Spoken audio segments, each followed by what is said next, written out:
Top quality और consistent performance के लिए सिर्फ सिल्वर पंप्स। टॉप क्वालिटी और कंसिस्टेंट परफॉर्मेंस के लिए सिर्फ सिल्वर पंप्स, नाम याद रखना। माझ्याजवळ सध्या 5 एकर शेती आहे आणि मी खूप कमी याचे पिकं घेतो। तर माझ्याजवळ 50 क्विंटल कापूस आहे।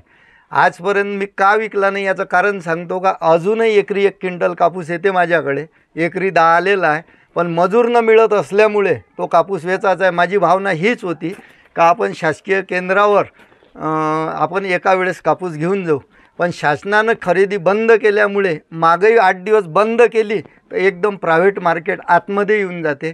आता तो वांदाच नाही सरकारचं, म्हणजे सरकारनं जर शेतकऱ्याची खरेदी बंद केली तर शेतकरी पूर्णतः मेल्याशिवाय राहणार नाही। आता त्याच्यामुळे शासनानं खरेदी चालू करा आणि आम्हाला 30 तारीख सांगून द्या। आम्ही रातचा दिवस अरे काय सांगू साहेब, 8 दिवसाच्या अगोदर वेळ जरी होती पण सेंटरजवळ माणसं नव्हते खाली करायला गाड्या। गेडरनं सांगितलं का तुम्हाला जर तुम्ही खाली करून द्या तर आणा। तसंच 4-5 दिवस मार्केट बंद राहिलं। नाही तर चला माझ्या गावाजवळ नांदगाव सेंटर आहे तिथं। आता काय मागणी होती? आता माझी एकच मागणी आहे, शासनानं अजून 15 दिवस वाढवून द्या, त्याच्यानंतर बंद करा, ही मागणी आहे। नाही तर शेतकरी अजून पूर्णतः मेल्याशिवाय राहणार नाही।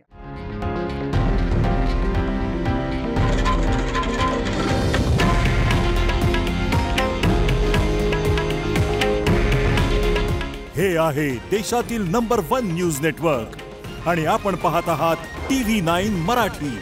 काळजी तुमची, हित महाराष्ट्राचं।